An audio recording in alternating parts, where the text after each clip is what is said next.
Os símbolos facilitam a comunicação. No trânsito, por exemplo, em vez de escrever "é proibido estacionar", a gente coloca essa placa aqui, ó. E pronto, todo mundo já sabe o que é. Também na química, símbolos e fórmulas servem para tornar mais fácil a comunicação dos conhecimentos, mesmo entre pessoas que não falam a mesma língua. Em qualquer país, se usa os mesmos símbolos para representar elementos e as mesmas fórmulas para representar as moléculas. E além de ajudar na comunicação, as fórmulas da química servem para você saber quais são os átomos que formam a substância e qual a proporção desses átomos na substância. Na teleaula de hoje, você vai aprender que numa reação química, a massa de um produto é a soma das massas dos reagentes. Vai saber que foi Lavoisier quem enunciou esta lei e vai entender que as massas das substâncias que reagem para formar um determinado produto estão numa proporção fixa.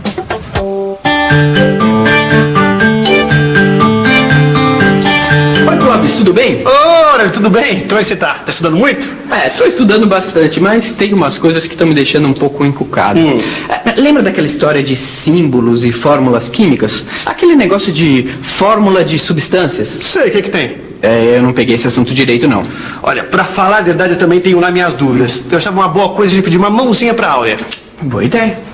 O que a Zezé tá fazendo ali? Sei lá.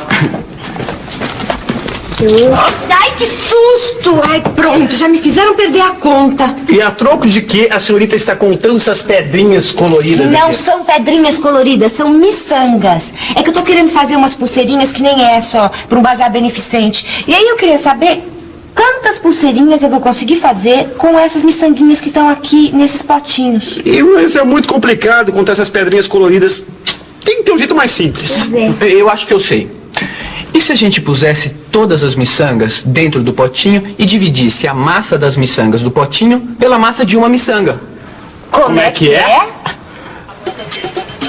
Por favor, meu amigo, como posso saber quantas laranjas tem nesse saco usando uma balança? Bom, eu pesaria um saco, depois pesaria uma laranja. Dá pra calcular. Você acha que o que ele disse é possível? Teoricamente, isso é possível, se todas as laranjas tiverem o mesmo peso. Essa operação pode ser feita. Aí é só dividir a massa total de laranjas que tem no saco pela massa de uma só laranja, que aí você vai poder calcular o número de laranjas que tem no saco. Fácil, né?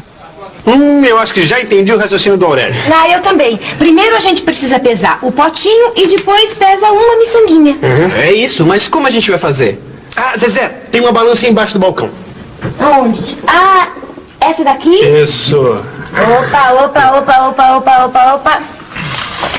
Vamos pesar, vamos ver.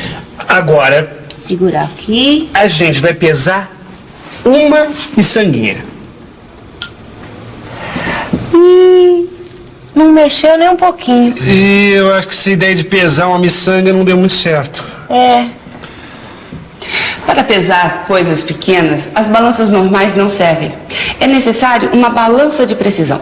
Numa balança de precisão, você pode medir até décimos de miligrama. Um décimo de miligrama é 0,0001 grama, ou seja, 4 casas depois da vírgula. Para saber o que é um décimo de miligrama, vamos ver se o pessoal aqui sabe quanto pesa um fio de cabelo. Tudo bem, meu amigo? Você sabe quanto pesa um fio de cabelo? Olha, é difícil saber quanto pesa um fio de cabelo, mas eu acho 1 grama ou menos de 1 grama. Nós estamos acostumados a pesar batata, arroz, feijão, limão, mas nem imaginamos quanto pesa um fio de cabelo. Ele pesa 5 décimos de miligrama. Para pesar uma coisa tão leve assim, nós precisamos de uma balança de laboratório. Oi, Áurea, tudo bem? Ô, Zezé, tudo bom? Aurélio, mas que surpresa! Nós viemos aqui em visita profissional. Eu queria saber se dava pra você pesar essas miçangas aqui pra mim, aí na sua balança de precisão. Mas é claro, eu ajudo vocês. Cadê? Olha, eu tenho aqui as miçangas vermelhas e essas brancas que são um pouquinho maiores. Então vamos ver. Primeiro as brancas. Aqui. Vamos ver. A miçanga branca pesa 17 miligramas. 17.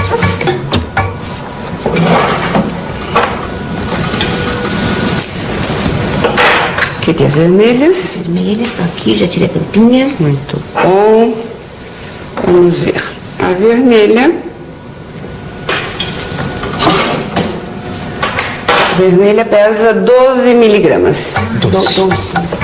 Vermelha, isso. Prontinho, Zezé. Aqui está. Agora a gente precisa pesar as miçangas dentro dos potinhos, não é? Eu já sei. Vocês estão querendo calcular quantas miçangas tem nos potinhos vendo a massa das miçangas, é isso? Isso mesmo, e foi ideia minha. Foi uma boa ideia, mas você não pode esquecer também de pesar o pote vazio. Ah, é mesmo, eu tava quase esquecendo. A gente precisa descontar a massa dos potinhos vazios. Exatamente, então vamos lá? Vamos.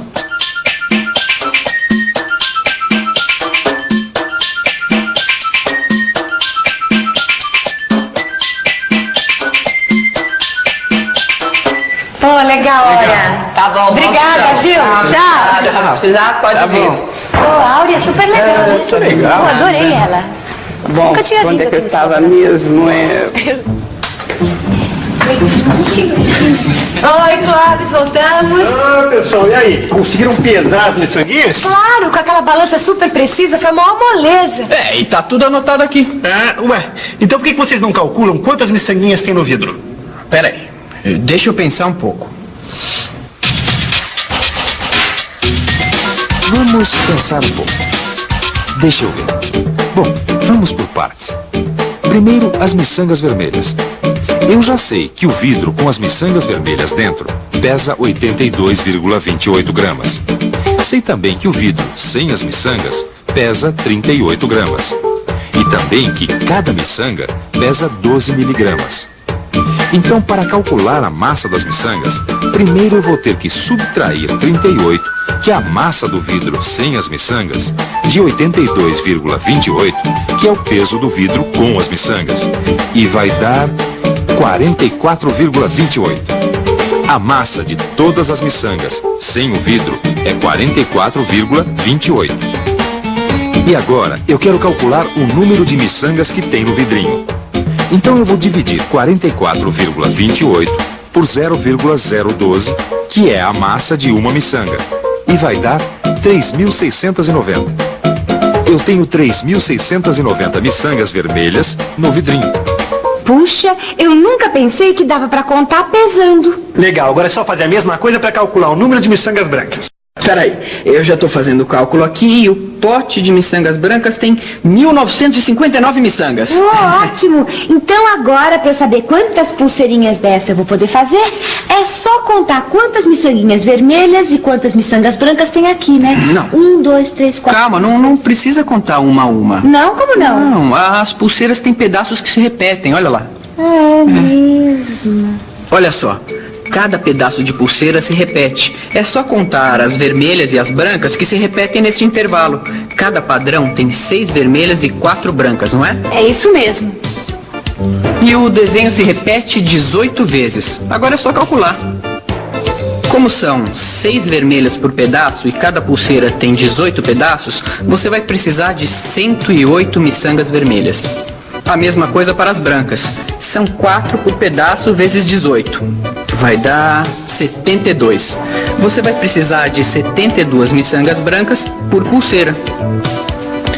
Agora, dividindo o número total das miçangas vermelhas, que é 3.690 por 108, dá 34. E dividindo o número total das miçangas brancas, que é 1959 por 72, vai dar 27. Quer dizer então que vão sobrar miçangas vermelhas? Eu acho que sim. Você vai conseguir fazer 27 pulseiras. E vão sobrar miçangas vermelhas, hein? Puxa, não é mesmo que dá para fazer um cálculo de quantidade usando peso? É realmente possível contar pesando. Mas é preciso que todos os elementos tenham a mesma massa, para que a contagem seja realmente exata. Na verdade, é isso que os químicos fazem. Apesar de toda a matéria ser formada de partículas, o químico não conta partículas, mas pesa as substâncias. Conhecendo a massa da substância e a massa das partículas, o químico sabe o número de partículas que tem dentro, exatamente como foi feito com as miçangas. E a relação feita entre as miçangas vermelhas e as brancas é o mesmo raciocínio que os químicos fazem para saber a massa das substâncias que reagem e também para determinar as fórmulas dos compostos. Vamos ver? Vamos ao laboratório. Aqui temos um pedaço de palha de aço limpinho. Vamos pesá-lo. Aí está. Temos então 1 grama de palha de aço. Agora vamos queimar. Isto é, deixar reagir com o oxigênio. Muito bem.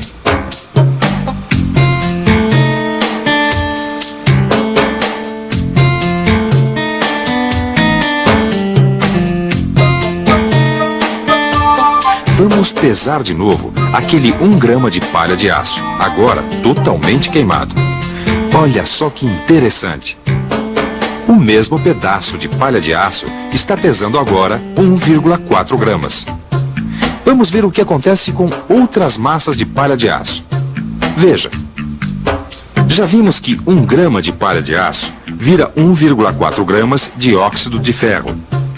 As novas pesagens mostraram que 2 gramas de palha de aço se transformam em 2,8 gramas de óxido de ferro. E que 3 gramas de palha de aço viram 4,2 gramas de óxido de ferro. E agora o mais importante. Qual a conclusão que a gente pode tirar dessa experiência? É simples. Cada grama de ferro vira 1,4 gramas de óxido de ferro. Quer dizer, cada grama de ferro ganha 0,4 grama de oxigênio. 2 gramas de ferro, 0,8 de oxigênio. 3 de ferro, 1,2 de oxigênio e assim por diante. Traduzindo, é o seguinte: a massa do óxido de ferro que se forma é proporcional à massa da palha de aço. Bom, agora essa história de pesagem ficou mais clara pra mim. Mas tem uma coisa que eu ainda tô pensando. Se eu pegar 1 grama certinho de ferro e fizer essa experiência hoje, e amanhã repetir essa experiência pegando um pedacinho de palha de aço com 1 grama certinho também, será que eu vou conseguir a mesma massa de hoje? É isso mesmo. A massa de óxido de ferro que se obtém a partir de 1 grama de ferro é sempre a mesma. E tem mais. A massa de óxido de ferro que se forma é igual à soma das massas de ferro e oxigênio que reagiram. Agora, será que isso acontece em todas as reações? Vamos ver? Temos aqui um balão cheio de gás oxigênio e com um pouco de carvão. Vamos pesá-lo. Agora vamos aquecê-lo.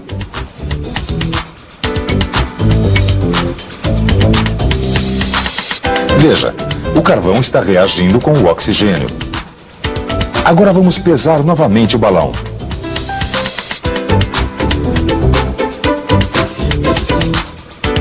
Verificamos que a massa dos produtos da reação é igual à massa dos reagentes. Esta é uma conclusão importantíssima na química. Quem fez essa afirmação foi Lavoisier, e ela foi publicada em 1789. Foi a partir dessa descoberta que nós mudamos da alquimia, que não era uma ciência, para a ciência química.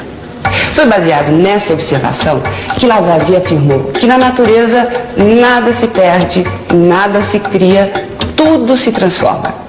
Essa lei é conhecida como a lei da conservação da massa.